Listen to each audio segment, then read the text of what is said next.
Hello दोस्तों, स्वागत है आप सभी का आपके अपने यूट्यूब चैनल भी लर्न में। दोस्तों, आज के इस वीडियो में हम एनसीईआरटी बुक के क्लास 6 के चैप्टर 7 पौधों को जानिए टॉपिक के बारे में डिस्कस करने वाले हैं। दोस्तों, यदि आप प्रीवियस वीडियो को नहीं देखे हैं तो प्लेलिस्ट से वीडियो को देख लीजिएगा। बी लर्न एनसीईआरटी नोट्स के नाम से प्लेलिस्ट बनी हुई है, डिस्क्रिप्शन बॉक्स में आपको प्लेलिस्ट मिल जाएगा। तो चलिए दोस्तों, बिना टाइम वेस्ट के स्टार्ट करते हैं आज की क्लास। पौधों को जानिए, इस टॉपिक में हम पेड़ पौधों के बारे में जानेंगे। कितने टाइप के पेड़ पौधे होते हैं, हम अपने आसपास नजर उठाकर देखें तो हमें बहुत सारे पेड़ पौधे दिखाई देते हैं। कुछ जो पेड़ पौधे होते हैं, कुछ पेड़ क्या होते हैं, बहुत लंबे होते हैं। कुछ क्या होते हैं, जैसे कि घास, बहुत ही छोटे होते हैं। और यदि हम बात करें झाड़ियों की, जैसे कि गुलाब का फूल हो गया, नींबू हो गया, गुड़हल हो गया, तो इनके यदि पौधों को हम देखें तो वो थोड़े बड़े होते हैं।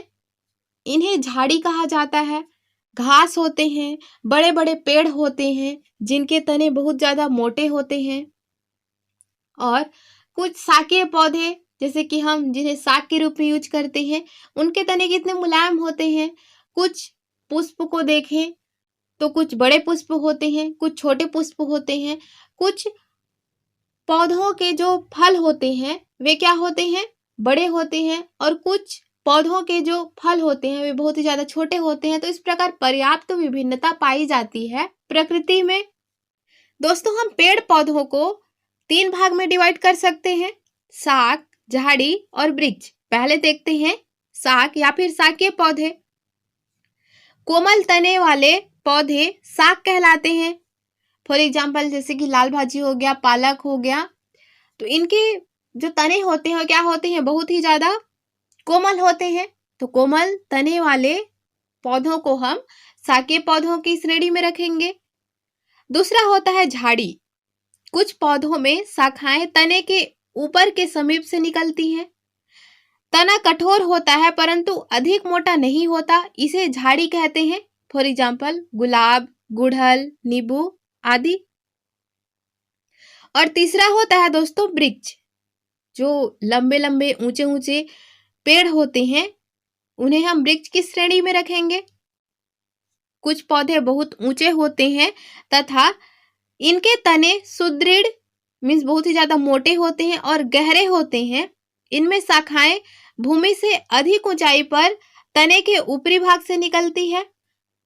फॉर एग्जाम्पल, आम, नीम, पीपल, कटहल, अमरूद, जो ऊंचे ऊंचे पेड़ होते हैं उन्हें हम वृक्ष की श्रेणी में रखेंगे। साथ ही दोस्तों, कुछ ऐसे कमजोर तने वाले पौधे होते हैं जो सीधे खड़े भी नहीं हो सकते, जैसे सेम, लौकी, मनी प्लांट, अंगूर, कद्दू। इन्हें विसर्पी लता कहा जाता है क्योंकि ये खड़े ही नहीं हो पाते। दोस्तों, जो पेड़ पौधे होते हैं उनके मुख्य रूप से 3 भाग होते हैं, जड़, तना और पत्ती। यदि हम बात करें तने की, तो तने पर और भी संरचनाएं हमें दिखाई देती है, जैसे पत्तियां, शाखाएं, कली, फल व फूल। आइए क्रियाकलाप देखते हैं। इस क्रियाकलाप के लिए आवश्यक सामग्री होगी एक गिलास, लाल स्याही, शाकीय पौधा तथा एक ब्लेड। एक शाकीय पौधे को ब्लेड की सहायता से काट लेंगे तना सहित। अब गिलास को 1/3 जल से भर दें। जल में लाल स्याही की कुछ बूंदें डाल दें। शाक के तने को गिलास में रखें। अगले दिन शाखाओं का अवलोकन कीजिए।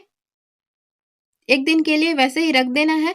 हम देखते हैं कि शाक के कुछ भाग लाल नजर आते हैं, जैसे कि डायग्राम में दिख रहा है। तने को यदि हम काट के देखें तो इसी प्रकार का दृश्य होगा। अगर इसे लंबे समय तक रखा जाए तो रंग पत्तियों और सिराओं में भी आ जाता है।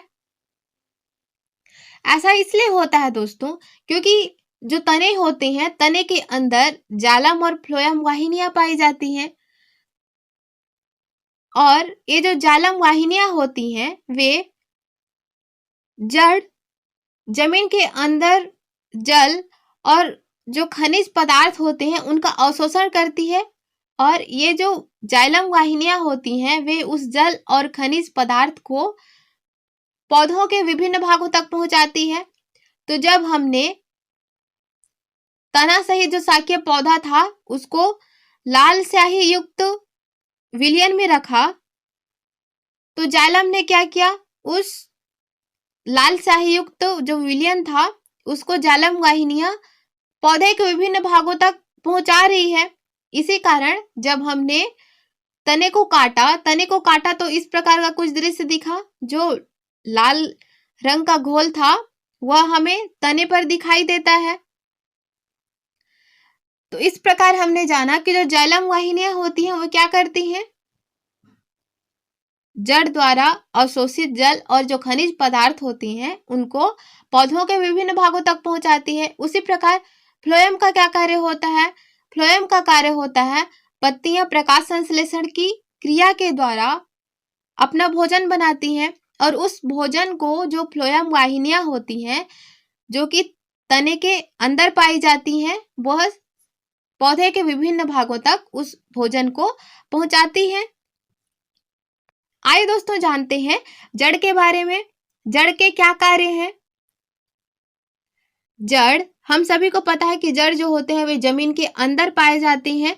जड़ पेड़ पौधों को यांत्रिक सहारा प्रदान करते हैं, मिट्टी को पकड़ के रखती है जड़, जिसके कारण पौधे खड़े हो पाते हैं, एवं भूमि से जल एवं खनिज लवण का अवशोषण करती है और उस खनिज पदार्थ और जल को पौधों के विभिन्न भागों तक कौन पहुंचाती है दोस्तों, जाइलम वाहिनियां। आइए जानते हैं दोस्तों जड़ कितने प्रकार के होते हैं। तो जड़ दो प्रकार के होते हैं, मूसला जड़ और रेशेदार जड़। हम डायग्राम में देख सकते हैं। मूसला जड़ हम किसे कहेंगे, जो जमीन के अंदर अधिक गहराई तक गई रहेगी और जिनका एक मुख्य जड़ होगा और उसमें छोटे छोटे पार्ट्स जड़ लगे होंगे। और रेशेदार जड़ हम उसे कहेंगे जैसे कि घास की जड़। हम घास को यदि उखाड़ कर देखें, धान गेहूं इत्यादि को हम उखाड़ कर देखें तो हम क्या देखते हैं कि उनके जो सभी जड़ होते हैं उनका कोई मुख्य जड़ नहीं होता, जमीन के अंदर ज्यादा गहराई तक नहीं गए रहते हैं और सभी क्या होते हैं, बराबर होते हैं। जबकि मूसला जड़ में क्या होता है, मूसला जड़ में एक मुख्य जड़ होता है जो कि जमीन के अधिक गहराई तक गई रहती है। आइए जानते हैं दोस्तों तने का क्या कार्य होता है। के अंदर दोस्तों हम पहले ही डिस्कस कर चुके हैं कि तने के अंदर जाइलम और फ्लोएम वाहिनियां पाई जाती हैं। जाइलम वाहिनियां का क्या कार्य होता है कि वे जड़ द्वारा अवशोषित जल एवं खनिज पदार्थ को पौधों के विभिन्न भागों तक पहुंचाती है। और फ्लोएम वाहिनियां का क्या कार्य होता है, जो फ्लोएम वाहिनियां होती हैं वे पत्तियों द्वारा तैयार भोजन को पौधों के संपूर्ण भागों तक पहुंचाती है। इस प्रकार बहुत ही ज्यादा इंपॉर्टेंट होते हैं तने पेड़ पौधों के लिए। एग्जाम में आने लायक कुछ और भी इंपॉर्टेंट पॉइंट्स थे जिन्हें आइए हम जान लेते हैं। समांतर सिरा विन्यास, डायग्राम में आप देख सकते हैं कि समांतर सिरा विन्यास जैसे कि जो मोनोकॉट होते हैं, मीन्स जो एक बीजपत्री पौधे होते हैं जैसे कि गेहूं, केला, धान, इन सब की यदि हम सिराओं को देखें, मीन्स पत्ती की संरचना को देखें, तो जो ये दिखाई दे रही है यही है सिरा, इसे हम सिरा कहेंगे। आप घास या फिर धान के जो पत्तियां होती हैं उनको आप देख सकते हैं, इनका जो सिरा होता है वे समांतर होता है, मीन्स बराबर होता है। इनकी पत्तियों का जो सिरा विन्यास होता है, घास, केला, धान, गेहूं इत्यादि की जो पत्तियां होती हैं इनका जो सिरा विन्यास होता है वो कैसा होता है, समांतर होता है। और जो डाइकॉट होते हैं, मीन्स जो द्विबीजपत्री पेड़ पौधे होते हैं उनमें जालिकावत सिरा विन्यास पाया जाता है। जैसे आम, अमरूद इत्यादि पेड़ की पत्तियों को देख सकते हैं, इनकी पत्तियों का जो सिरा विन्यास होता है वो थोड़ा जालिकावत होता है और इनकी जो सिराएं होती हैं इनका कोई निश्चित नहीं होता कि इसी दिशा की ओर जाएंगी या फिर इसी दिशा की ओर जाएंगी, कोई एक क्रम नहीं होता। नेक्स्ट पॉइंट है दोस्तों वाष्पोत्सर्जन।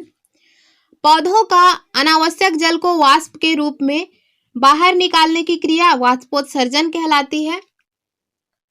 हमने पढ़ा की जो जड़ होती हैं वे क्या करती हैं, जमीन के अंदर से जल एवं खनिज पदार्थ को अवशोषित करती हैं, और जो पौधे होते हैं वे जितनी आवश्यकता होती है उस जल का प्रयोग करते हैं, और जो अनावश्यक जल होता है उनको वे वाष्प के रूप में बाहर निकाल देती हैं। तो इसी प्रोसेस को ही कहा जाता है वाष्पोत्सर्जन। वाष्प का उत्सर्जन, नाम से स्पष्ट है दोस्तों, वाष्प का उत्सर्जन मीन्स वाष्पोत्सर्जन।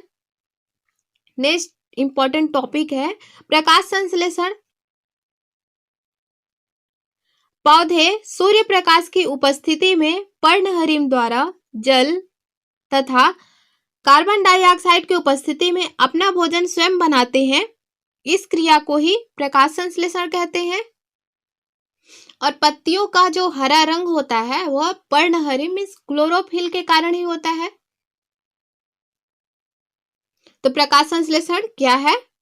पौधे सूर्य प्रकाश की उपस्थिति में क्लोरोफिल द्वारा जल तथा कार्बन डाइऑक्साइड की उपस्थिति में अपना भोजन स्वयं बनाते हैं। इस क्रिया को ही प्रकाश संश्लेषण कहते हैं। तो हम सब पढ़ के आए हैं प्रकाश संश्लेषण क्या है, वाष्पोत्सर्जन क्या है, एक बार रिवीजन ही तो करना है। दोस्तों आज के वीडियो में बस इतना ही।